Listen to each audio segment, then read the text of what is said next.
भगवान शिव का धाम केदारनाथ एक नहीं बल्कि कई रहस्यों का घर है। महाभारत काल में इसका निर्माण पांडवों ने किया था। उसके बाद समय समय पर यहाँ कई प्राकृतिक आपदाएं आई, लेकिन मंदिर हमेशा सुरक्षित रहा। यहाँ तक कि एक समय तो मंदिर 400 वर्षों तक बर्फ में दबा रहा, लेकिन उसे कुछ नहीं हुआ। दोस्तों 2013 में आई भीषण आपदा में केदारनाथ के पीछे चमत्कारिक रूप से एक भीमशिला आ गया, जिससे मंदिर की सुरक्षा हुई। दोस्तों केदारनाथ का रहस्य इसके निर्माण से लेकर बाद में हुए कई चमत्कारों को समेटे हुए है। आज हम आपको एक एक करके केदारनाथ के सभी रहस्य बताने वाले हैं। दोस्तों क्या आपको पता है कि भगवान शिव का केदारनाथ जल्द ही लुप्त होने वाला है? ये मंदिर कलयुग के अंत के संकेत दे रहा है। दोस्तों देश के 12 ज्योतिर्लिंगों में केदारनाथ धाम सबसे ऊंचाई पर बसा है। ये धाम मंदाकिनी नदी के किनारे 3581 मीटर की ऊंचाई पर स्थित है। ये उत्तराखंड का सबसे विशाल शिव मंदिर है, जो पत्थरों के शिलाखंडों को जोड़कर बनाया गया है। ये ज्योतिर्लिंग त्रिकोण आकार का है और इसकी स्थापना के बारे में कहा जाता है कि हिमालय के केदार श्रृंग पर भगवान विष्णु के अवतार नर और नारायण ऋषि तपस्या करते थे। उनकी तपस्या से प्रसन्न होकर भोलेनाथ प्रकट हुए और उन्हें ज्योतिर्लिंग के रूप में सदा वास करने का वरदान दिया। दोस्तों हिमालय की चोटियों के बीच स्थित भोलेनाथ के इस पावन धाम का सनातन संस्कृति में बहुत महत्व है और यह मंदिर जागृत महादेव भी कहलाता है। दोस्तों केदारनाथ समुद्र तल से 3553 मीटर की ऊंचाई पर स्थित है और यहाँ पहुँचने का रास्ता भी काफी दुर्गम है। केदारनाथ को जहाँ भगवान शंकर का आराम करने का स्थान माना गया है, वहीं बद्रीनाथ को सृष्टि का 8वां वैकुंठ कहा गया है, जहाँ भगवान विष्णु 6 माह निद्रा में रहते हैं और 6 माह जागते हैं। लेकिन क्या आपको पता है कि पुराणों में बद्रीनाथ के साथ केदारनाथ के भी लुप्त होने का जिक्र मिलता है?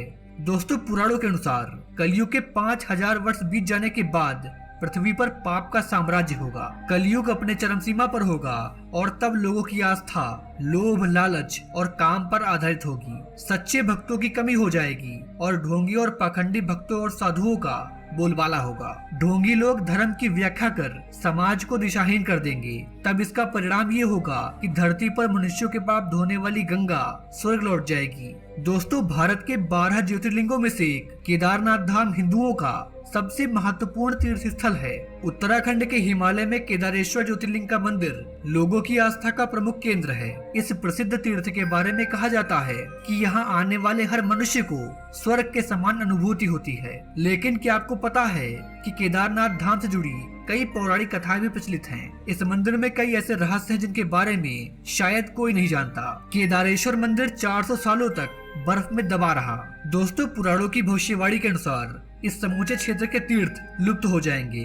दोस्तों केदार घाटी में 2 पहाड़ हैं, नर और नारायण। विष्णु के 24 अवतारों में से एक नर और नारायण ऋषि की यह तपोभूमि है। उनके तप से प्रसन्न होकर केदारनाथ में शिव प्रकट हुए थे। दोस्तों पुराणों के अनुसार गंगा स्वर्ग की नदी है और इस नदी को किसी भी प्रकार से दूषित करने और इसके स्वाभाविक रूप से छेड़खानी करने का परिणाम ये होगा कि संपूर्ण जम्बू खंड का विनाश हो जाएगा और गंगा पुनः स्वर्ग चली जाएगी। फिर गंगा किनारे बसे तीर्थ स्थलों का कोई महत्व नहीं रहेगा, वे नाम मात्र के तीर्थ स्थल होंगे। पुराणों के अनुसार वर्तमान बद्रीनाथ धाम और केदारेश्वर लुप्त हो जाएंगे और वर्षों बाद भविष्य बद्री नामक नए तीर्थ का उद्गम होगा। वहीं ये माना जाता है कि इसके बाद भगवान भोलेनाथ जोशीमठ के पास ही भविष्य केदार में भक्तों को दर्शन देंगे। वैसे तो भविष्य केदार आज भी मौजूद है, लेकिन कहा जाता है कि उस समय केदारनाथ धाम का मार्ग अवरुद्ध हो जाने के कारण भविष्य केदार में ही भगवान शिव दर्शन देंगे। दोस्तों मान्यता के अनुसार जोशीमठ में स्थित नरसिंह भगवान की मूर्ति का एक हाथ साल दर साल पतला होता जा रहा है। ऐसे में जिस दिन यह टूटकर गिर जाएगा, उसी दिन भयानक प्रलय और साथ ही नर नारायण पर्वत आपस में मिल जाएंगे, जिसमें धाम जाने का रास्ता पूरी तरह से बंद हो जाएगा। पुराणों के अनुसार आने वाले कुछ वर्षों में वर्तमान बद्रीनाथ धाम और केदारेश्वर धाम लुप्त हो जाएंगे। दोस्तों सर्दियों के माह में जब केदारनाथ मंदिर 6 माह के लिए बंद हो जाता है, तब यहाँ रहस्यमय तरीके से अखंड ज्योत लगातार 6 माह तक प्रज्वलित होती रहती है। दीपावली के बाद यहाँ पर भीषण बर्फबारी का दौर शुरू होता है, जिस कारण केदारनाथ भगवान के प्रतीकात्मक रूप को नीचे उखी मठ के ओमकारेश्वर मंदिर में स्थापित कर दिया जाता है। इन 6 माह में वहाँ के स्थानीय नागरिक भी वहाँ नहीं रह पाते। इस कारण से वहाँ के सभी श्रद्धालु, भक्तगण, स्थानीय नागरिक, दुकान वाले, उत्तराखंड के सरकारी अधिकारी इत्यादि सब नीचे आ जाते हैं। 6 माह तक ये स्थल एकदम सुनसान होता है और केदारनाथ धाम जाने का रास्ता बंद रहता है।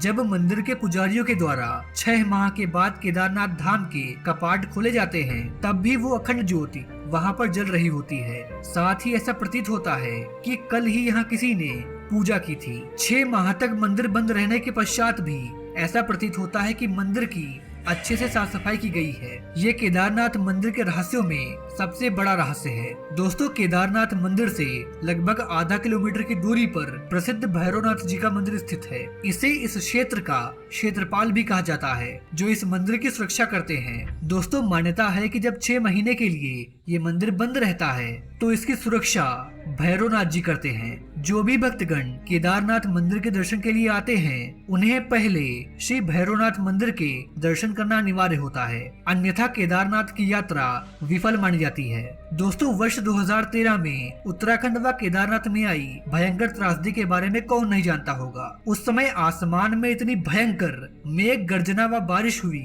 जितनी संभवतः आज तक नहीं हुई। उस आपदा में लगभग 10,000 से भी ज्यादा श्रद्धालु मारे गए। सभी नदियां उफान पर थी व हर जगह भीषण बाढ़ आ रही थी। तब बाढ़ का प्रचंड रूप केदारनाथ मंदिर की ओर भी बढ़ रहा था। केदारनाथ मंदिर के पीछे जो शंकराचार्य का समाधि स्थल था, वह पूरी तरह से बाढ़ में बह गया। इससे पहले कि बाढ़ का पानी केदारनाथ मंदिर के अंदर पहुंचता, उससे पहले ही चमत्कारिक रूप से एक विशाल चट्टान पानी में बहती हुई आई और ठीक मंदिर के पीछे रुक गई।